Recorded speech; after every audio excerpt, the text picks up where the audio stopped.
আসমান ও জমিনে কোনো কিছুই আল্লাহর কাছে গোপন নেই। এই কথাই বলছেন অঙ্গ প্রত্যঙ্গ সেদিন আপনার বিরুদ্ধে সাক্ষী দিবে।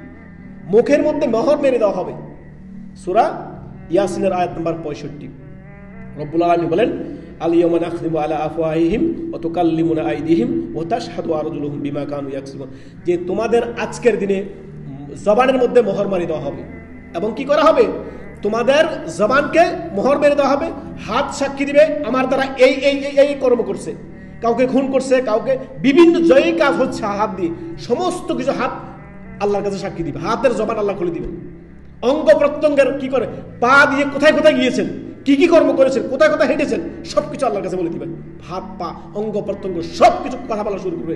আল্লাহ বলবেন তাদের জবান দিয়ে দিবে আল্লাহ তাআলা। জবান, এই যে আপনার জবান দিয়ে আপনি বলবেন আমি করিনি, জবান তো বন্ধই, শেষ, কোথায় যাবেন? অতএব নিজের আত্মপর্যালোচনা দরকার। আজকে আমরা এখান থেকে তওবা করে উঠবো। যদি আমাদের তারা বিন্দু পরিমাণ ত্রুটিও থাকে, চেষ্টা করবো আমরা নিজেকে সংশোধন করার, চেষ্টা করবো আপডেট হওয়ার। আল্লাহ আমাদেরকে তৌফিক দান করুন। আল্লাহুম্মা আমিন, আল্লাহুম্মা আমিন।